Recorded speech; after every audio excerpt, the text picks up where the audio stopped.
Hello everyone and welcome to today's training. Let's dive into the world of holistic development in the context of deafness.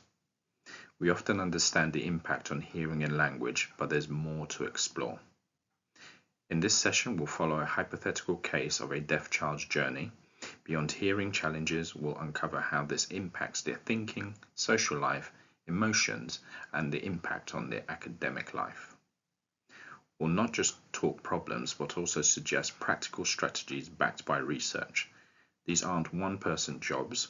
We'll discuss how parents, carers, and professionals can team up. Our goal is to bridge theory and action. How can we use research to boost cognitive skills, improve social connections, and build emotional strength? Let's make this a journey towards inclusive education where every child, regardless of their hearing abilities, can thrive successfully. Join me in turning the impact of deafness into a call for better, empathetic education. Thanks for being part of this transformative conversation.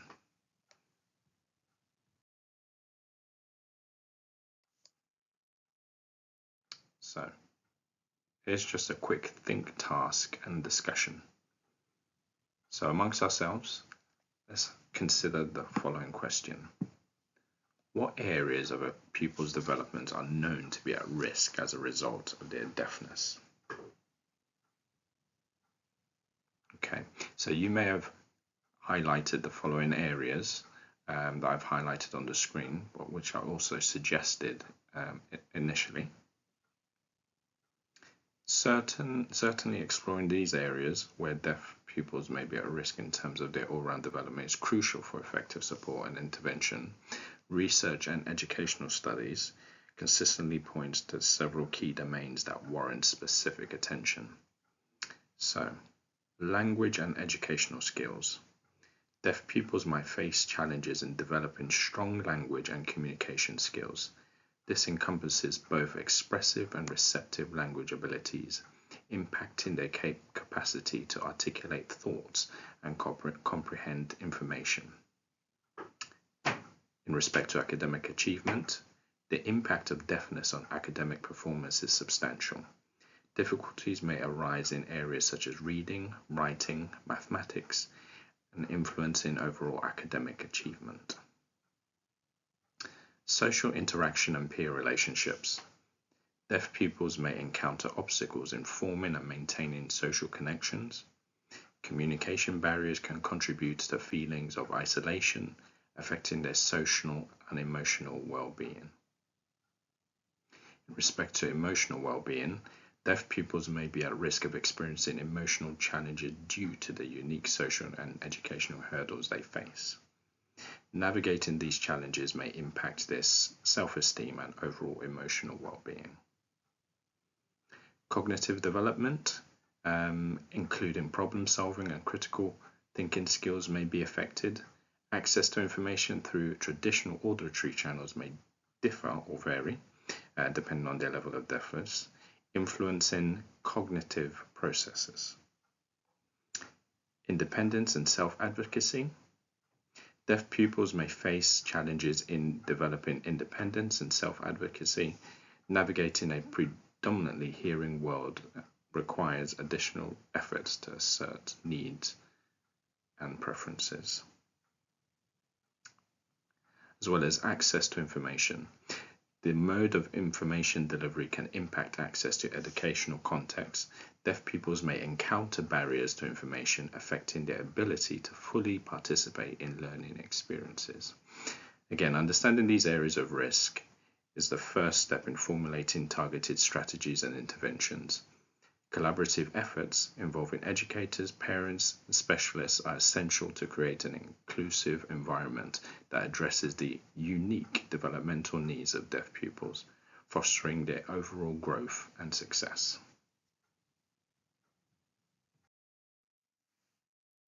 Today our focus turns to a compelling case study centered around Michael, a Year 9 student at a specialized school for the deaf.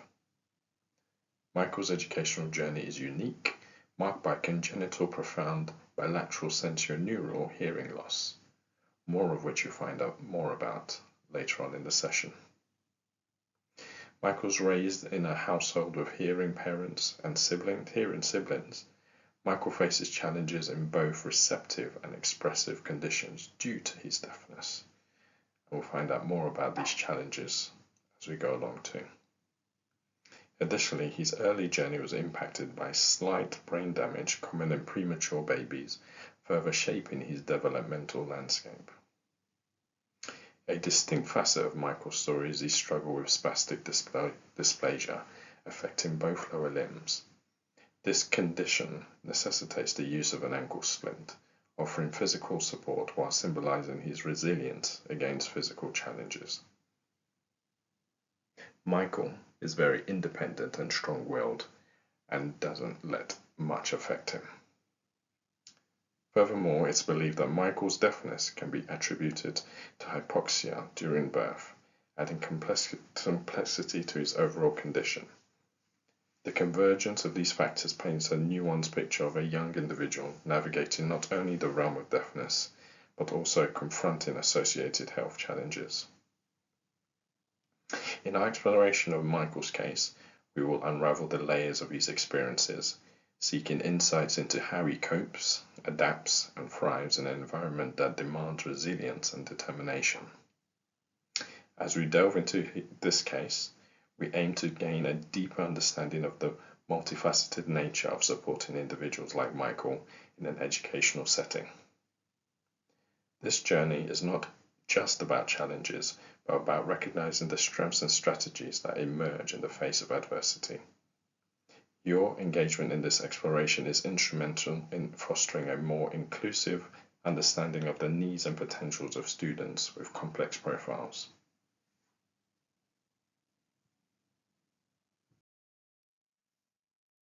So let's take a closer look at Michael's deafness. As stated before, Michael has been deaf since birth, and at 6 months old he was fitted with hearing aids. So we're going to use the aid of a speech banana audiogram, which refers to a graphical representation of the range of speech sounds that humans can hear at various frequencies at decibel levels. The term banana comes from the shape of the area covered on the audiogram, which resembles a banana here in yellow. The horizontal axis of the audiogram represents different frequencies, typically measured in hertz, while the vertical axis represents different levels of loudness, measured in decibels. The speech banana specifically highlights the frequencies and volumes where most speech sounds occur during normal conversation. By plotting someone's hearing thresholds on the audiogram, audiologists, teachers, and other professionals can visually depict which speech sounds an individual can hear and which ones can be challenging for them, serving as a valuable tool for diagnosing and understanding hearing loss, as well as for fitting hearing aids and devising appropriate interventions tailored to an individual's hearing profile.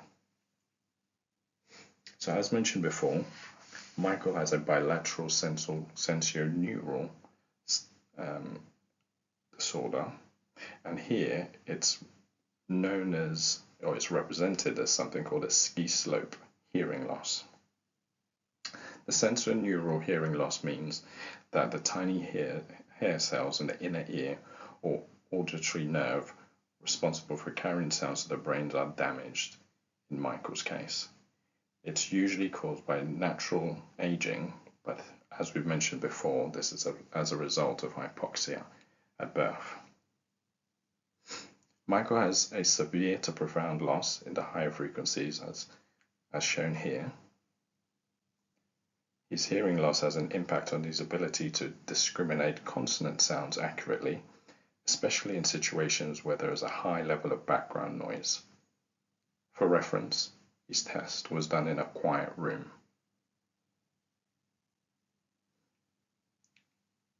Due to the nature of his hearing loss, where his hearing is much worse in higher frequencies, this affects his use of plural endings like s, and verbal endings, as it will be challenged for him to hear and self-monitor his use of this sound. He can also have difficulty saying new words where he has not heard before.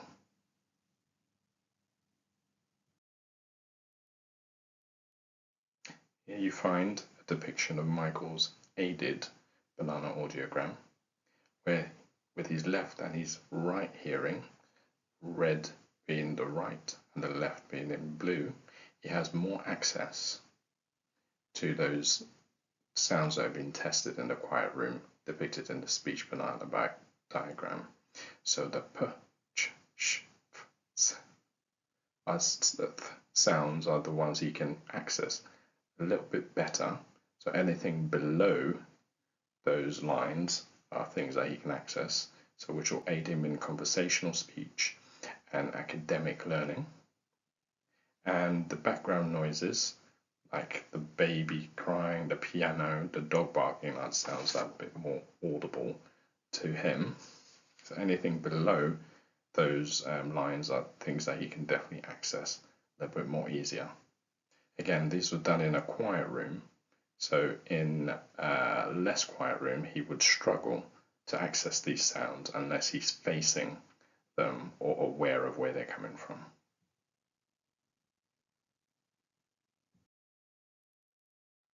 Now we're going to look at the impact on Michael's cognition and learning. Firstly, in respect to executive functioning, which refers to a set of cognitive processes that are responsible for the managing and controlling of various aspects of thinking and behavior. These processes enable individuals to plan, organize, initiate, regulate, and adapt their actions in order to achieve goals well. Executive functions are essential for goal-directed behavior, problem-solving, and successful navigation of daily life. The concept is often associated with the prefrontal cortex, a region of the brain involved in higher-order cognitive functions. Key aspects of executive function include working memory, the ability to hold and manipulate information temporarily for tasks such as reasoning, comprehension, and problem solving. So this has been highlighted to be an area that Michael struggles in, and there are interventions in place that we will discuss further. Impulse control, the capacity to control impulses, resist distractions, and inhibit inappropriate or irrelevant responses. Inhibition is crucial for self-control and focused attention. Another area that Michael has difficulties in, especially within his classroom setting and focusing on tasks. Task switching. So the ability to shift attention and switch between task or mental processes. Cognitive flexibility allows individuals to adapt to changing demands and situations. Again, something Michael struggles slightly with in all scenarios. Planning and organization, the skills required to set goals, develop plans, and organize tasks in systematic and efficient manner. Planning and organization are fundamental for successful execution of complex activities.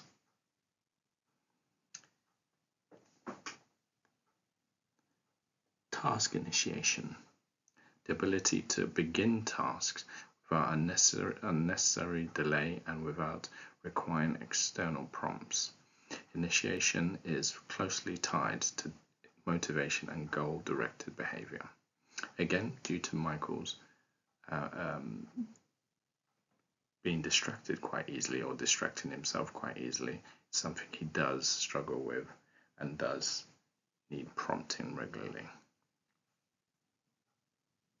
Emotional regulation, managing and regulating one's emotions to adaptively respond to various situations. Emotional regulation is integral to process to decision making and interpersonal interactions. Executive function is crucial throughout life, influencing academic and occupational success. Effective interventions and strategies often focus on developing and enhancing executive functioning skills. This may involve structured cognitive behavioral therapies, educational interventions, and environmental modifications to support individuals in managing and improving the executive functions. And these are some of the areas we're going to look at now when it comes to Michael's case and effective strategies. So as far as his distraction, we can refer to explicit instructions. This is something that's often quite done with classroom teachers and as well as other carers, and even suggestions to the family. So it's a case of providing clear and explicit instructions to Michael for tasks and assignments, breaking down complex tasks into smaller, manageable steps to support his planning and organization.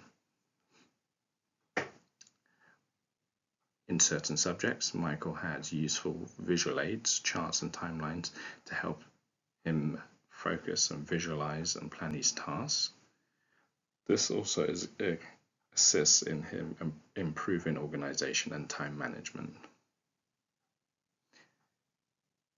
In the classroom, teachers are well versed with modeling and demonstrating the desired skills required in showing how to approach tasks, manage time, and organize materials effectively. Michael's also given structured routines and predictable routines in the classroom. Routines provide him a framework that supports his development, initiation, and task switching skills. Scaffolding. Gradually reducing support as he becomes more proficient in executive functioning skills.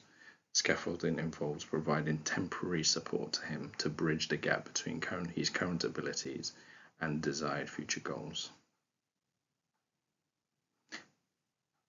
So when it comes to certain therapies that he's provided with, there are mindfulness and relaxation techniques available. So integrated mindfulness and relaxation activities into his daily routine to help him manage stress and enhance focus and improve his emotional regulation.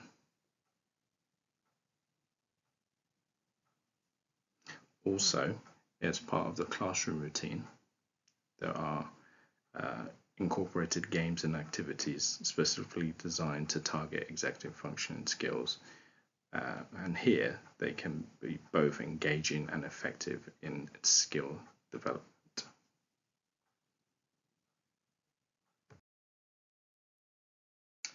In the context of theory of mind, it's essential to consider how its development might be restricted or delayed in deaf children.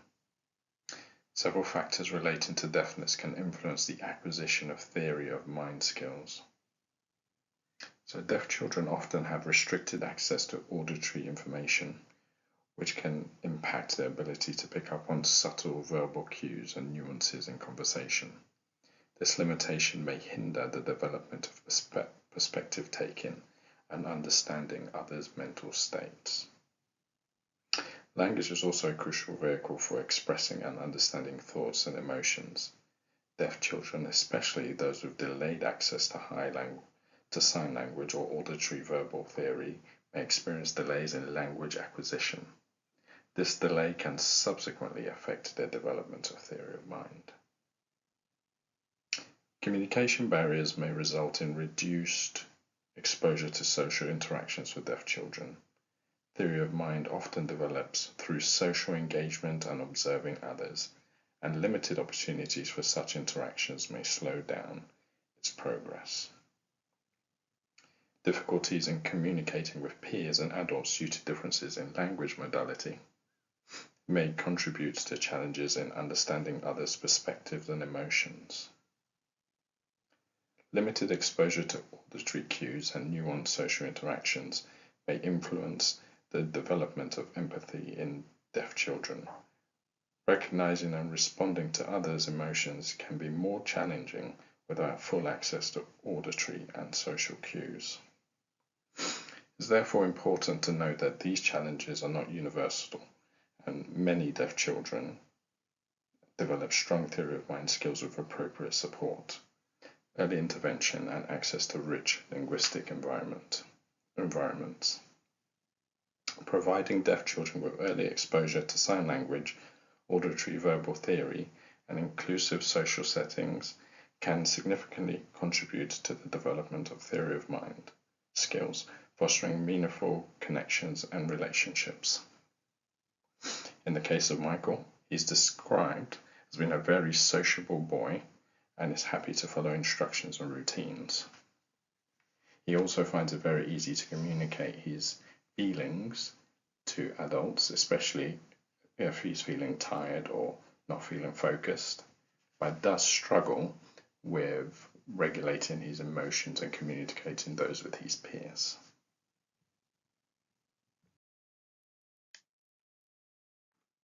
Hearing impaired children have less access to the spoken word than hearing individuals and therefore depend on the visual patterns of the written word for learning language, gaining information, and communication skills with others. Alec Webster, 2017. Therefore, deafness can have a significant impact on social and emotional development, influencing various aspects of an individual's life. Here are key considerations regarding the impact of deafness on social and emotional development. Firstly, communication. Deaf individuals may face challenges in effective communication, particularly in environments dominated by spoken language.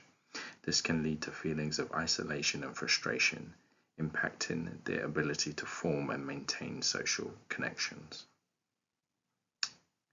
Social isolation.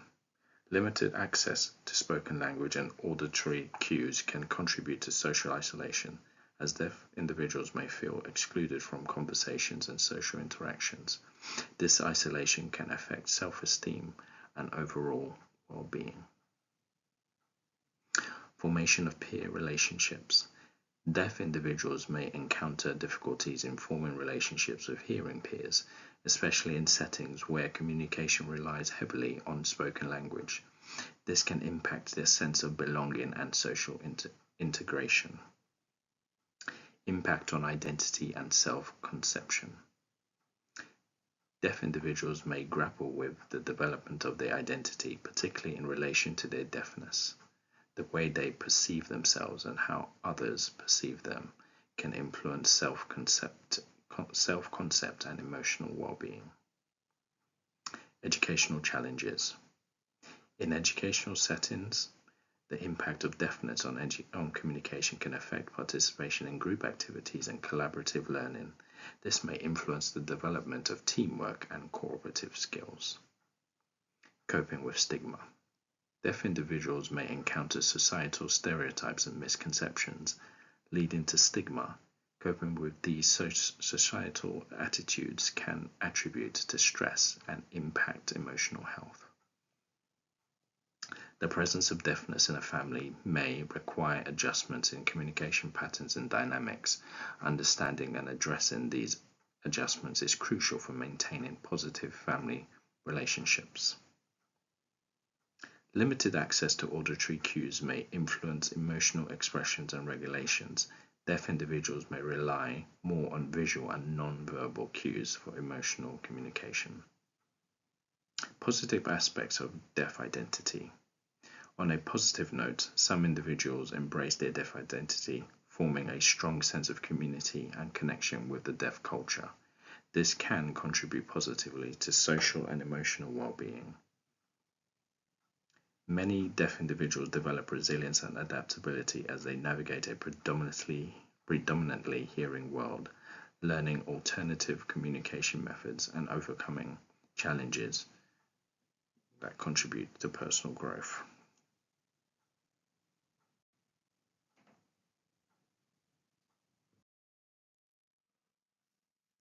In addition to the social, emotional, and mental health impact deafness has on our students, let's consider physical disabilities, like our pseudonym Michael. Mobility challenges. Individuals with physical disabilities may face mobility challenges affecting their access to physical spaces and participation in certain activities. Creating physically accessible environments is essential for their inclusion. Adaptive technologies. Incorporating adaptive technologies such as hearing aids, cochlear implants, or mobility aids is crucial to addressing specific needs. These technologies can significantly enhance participation and learning opportunities. Personalized learning plans. Developing personalized learning plans that consider the unique needs of each student is essential. This may involve tailored accommodations, assistive devices, or modified teaching methods to ensure an inclusive learning experience. And finally, collaborative approaches. A collaborative approach involving educators, supporting staff, healthcare professionals, and families is necessary to address the multifaceted needs of individuals with deafness, SEMH challenges, and additional needs, including physical disabilities.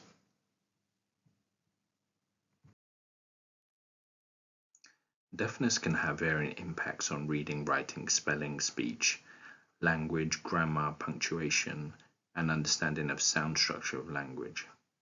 Here are some considerations for each of these areas. Reading. Deaf individuals may face challenges in reading, especially if they have not been exposed to early intervention programs or effective literacy instruction. Phonological awareness, a foundation for reading, can be affected due to limited exposure to spoken language. Writing and spelling. Limited auditory input may impact spelling and writing skills. Deaf individuals might struggle with phonetic spelling and may rely more on visual cues.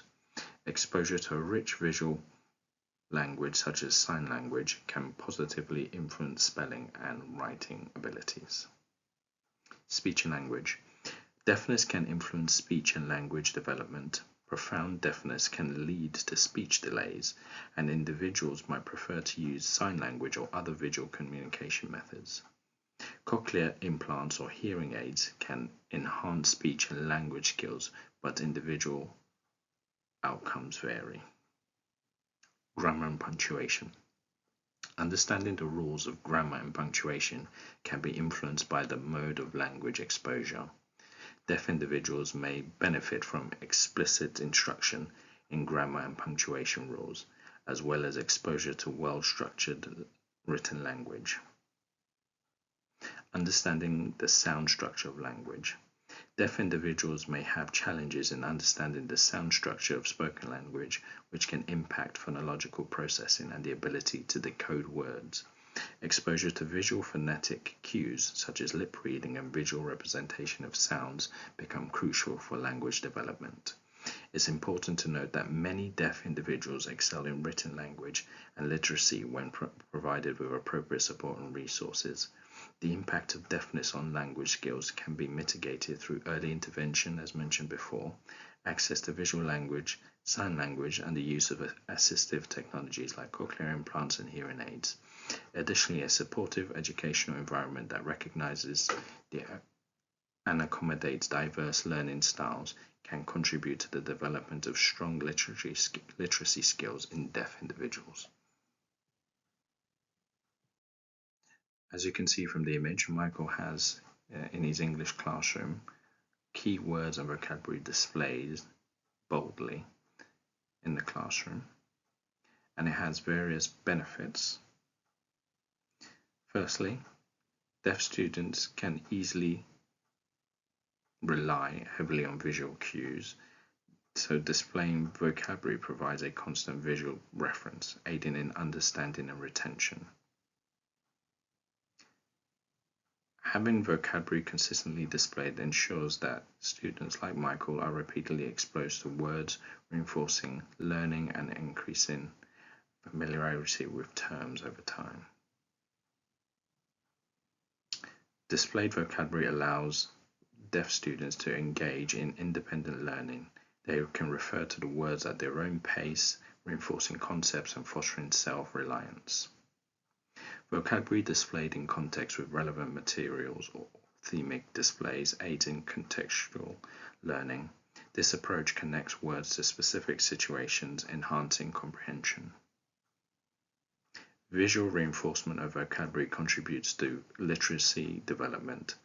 Deaf students can make connections between written and spoken words, improving overall language skills. Displayed vocabulary serves as reference points for communications. Michael can use the displayed words to express himself effectively, whether in written assignments or classroom discussions. Regular exposure to displayed vocabulary contributes to vocabulary acquisition and provides additional layer of support for learning new words and expanding language skills. In an inclusive classroom, displayed vocabulary supports all students, fostering an environment where deaf students can feel included and participate actively in language-related activities.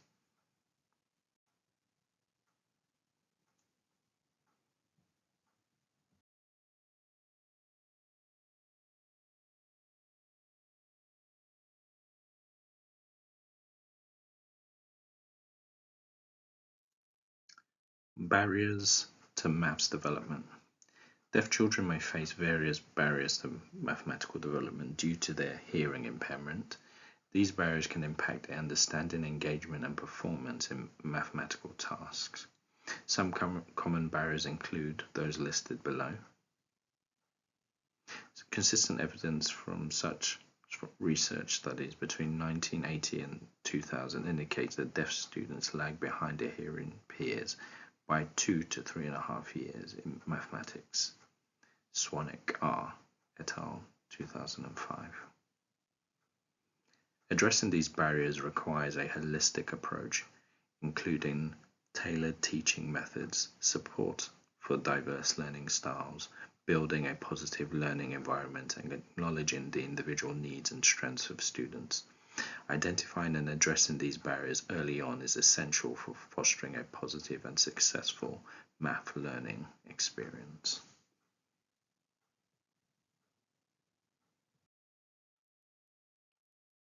Classroom displays and visual resources are particularly beneficial for deaf math students, offering several advantages tailored to their unique learning experience. Visual displays such as those you see provide reinforcement for mathematical concepts, offering a visual reference that complements other forms of communication such as sign language or written text.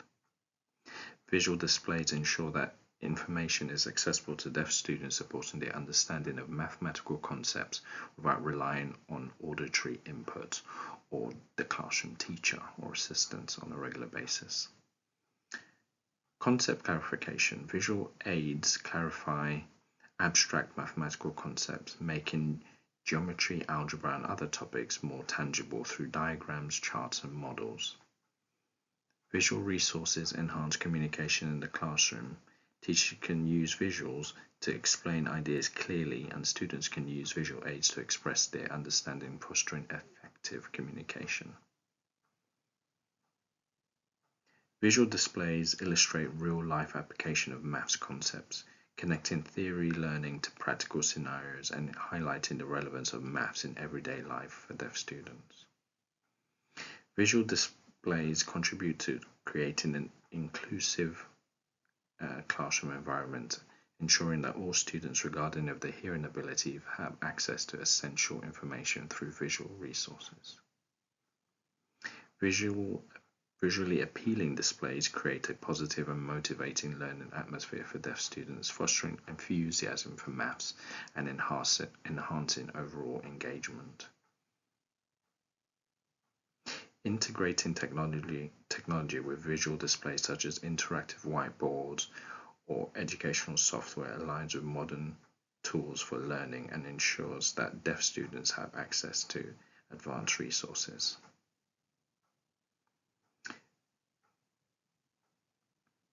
Visual displays can be designed to align with deaf culture, incorporating sign language, culturally relevant examples, and visual elements that resonate with the experience of deaf students.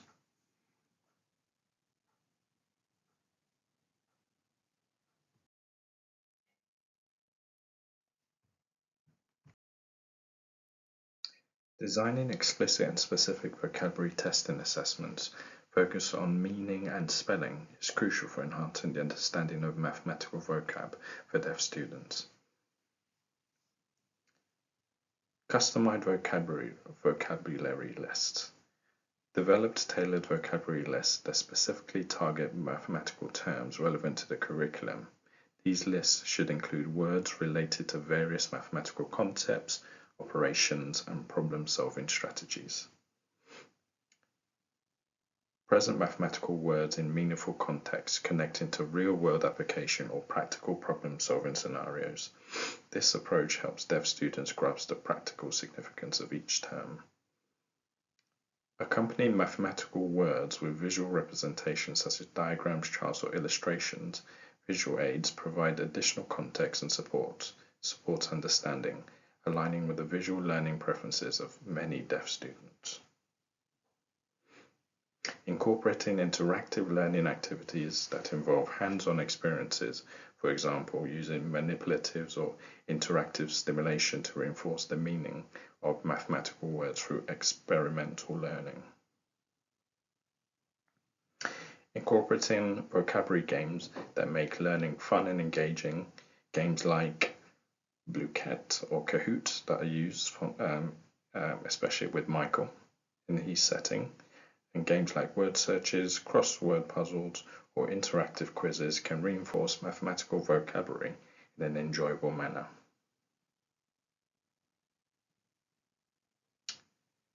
Implementing regular reviews and reinforcement activities to ensure that mathematical vocabulary is consistently revisited. Spaced repetition techniques can aid in long-term retention also. And finally, providing constructive feedback and guidance on vocabulary assessment. Personalized feedback helps students understand their strengths and areas for improvement, fostering continuous learning. Recognizing that deaf pupils, including individuals like Michael, have the same potential as hearing students is fundamental. Understanding that pre-teaching vocabulary and implementing quick intervention strategies are essential steps to bridging any learning gaps. It emphasizes that teachers must process knowledge about SEMH challenges as well as additional needs impacting development. In the case of Michael, the explicit teaching of vocabulary has played a significant role in improving his expressive and receptive language difficulties. This underscores the importance of tailored educational interventions, such as explicit vocabulary instructions to address specific challenges faced by deaf students. The collaborative nature of this process involves educators, support staff, parents, and other professionals working together to create an inclusive and supportive learning environment. This collaborative effort extends beyond the classroom, emphasizing the need for a holistic approach that considers not only an academic development, but also the emotional well-being and unique strengths of each deaf individual. It recognizes the importance of ongoing communication and collaboration among all stakeholders to ensure that the potential of deaf students like Michael is fully realized and supported throughout his educational journey. Thank you.